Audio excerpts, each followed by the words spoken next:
Antoni Salim resmi menjadi pemegang saham pengendali atau ultimate shareholder Bank Ina Perdana bersama Peter Tanuri yang merupakan pemilik Bali United. Posisi ultimate shareholder diraih Antoni Salim pasca adanya perubahan pemegang saham pengendali Bank Ina.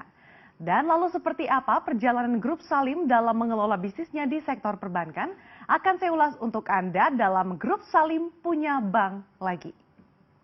Ya, Grup Salim merupakan konglomerasi usaha yang dibangun Sudono Salim atau Lim Sioliong di era kejayaannya. Nah, Grup Salim memiliki usaha hampir di semua sektor industri, mulai dari sektor perbankan, industri makanan, bahan bangunan, retail, hingga otomotif.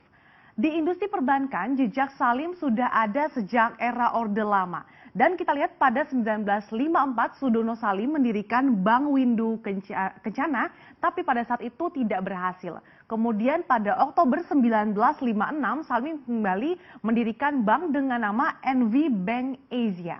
Kemudian pada 1957 Lim Sioliong kembali mendirikan sebuah bank yang belakangan ini menjadi Bank Sentral Asia atau BCA. Nah, bank-bank yang didirikan Grup Salim tersebut tidak simsalabim langsung besar gitu aja pada era Orde Lama. Nah, pada era Orde Baru, BCA kemudian semakin berkembang menjadi bank besar dan saat ini menjadi bank swasta terbesar di Indonesia. Namun, sejak krisis 1998, Grup Salim harus rela melepaskan kepemilikan BCA yang kemudian saat itu dibeli oleh Grup Jarum. Dan sepak terjang Grup Salim di industri perbankan pun semakin pudar. Singkat cerita, sampai akhirnya di tahun 2017, tepatnya di Januari, Grup Salim membeli saham Bank Ina Perdana sebesar 29,02%. Sehingga Grup Salim resmi menjadi ultimate shareholder atau pemegang saham pengendali terakhir Bank Ina Perdana dari sebelumnya hanya dipegang oleh Philadelphia Lestari milik Peter Tanuri. Kita lihat lagi di slide selanjutnya. Nah, kalau Anda tahu atau mungkin Anda sering gunakan produknya ya, mulai dari Indomie, Bogasari, Indomobil, kemudian Superindo, Sari Roti hingga Indomaret yang kini sudah banyak tersebar di seluruh penjuru Indonesia dan bahkan beberapa negara di Asia Tenggara. Yes, itu merupakan kerajaan bisnis yang dimiliki oleh Grup Salim. Dan saat ini penerus konglomerasi Grup Salim adalah Antoni Salim. Berdasarkan majalah Forbes, Antoni Salim merupakan orang tertajir nomor 6 di Indonesia. Nilai kekayaan Antoni Salim hingga Desember 2019 tercatat mencapai 5,5 miliar dolar Amerika Serikat atau sekitar 77 triliun rupiah.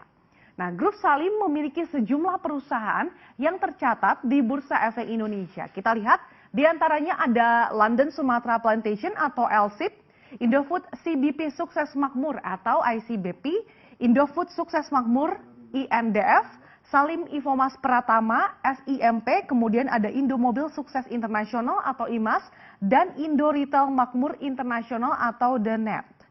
Kita lihat lagi di slide selanjutnya. Nah, pada Januari 2017, Grup Salim resmi membeli saham Bank Ina Perdana sebesar 29,02%. Melalui NS Financial Fund sebesar 10,58% dan juga melalui NS Asian Financial Fund ini sebesar 18,44%.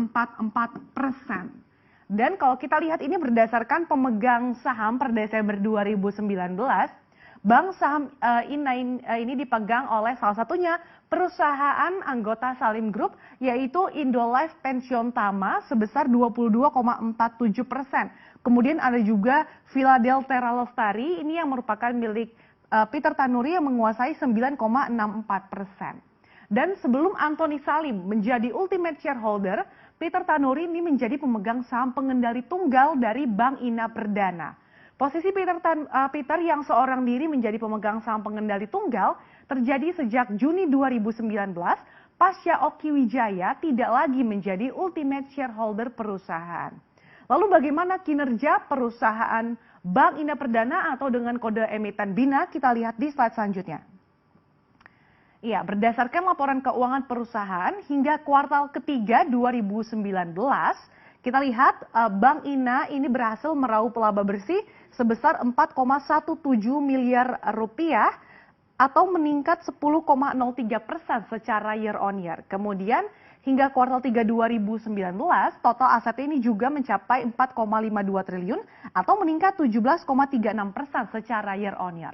Kemudian selama 9 bulan pertama di tahun 2019, penyaluran kredit Bank Ina juga mengalami peningkatan hingga 30,43% menjadi 2,29 triliun rupiah. Kemudian dari segi dana pihak ketiga atau DPK juga tumbuh 23,47% menjadi 3,13 triliun rupiah secara tahunan. Nah, setelah dicaplok grup Salim, Bank Ina Perdana berencana akan meningkatkan status dari Bank Buku 2 menjadi Bank Buku 3 dengan modal inti 5 hingga di bawah 30 triliun rupiah. Untuk mewujudkan mimpi menjadi Bank Buku 3 yang ditargetkan dapat direalisasikan dalam kurun waktu 5 tahun atau pada 2024, ada 2 cara yang akan ditempuh oleh perseroan, yaitu dengan penerbitan saham baru atau rights issue dan injeksi dari pemegang saham existing langsung.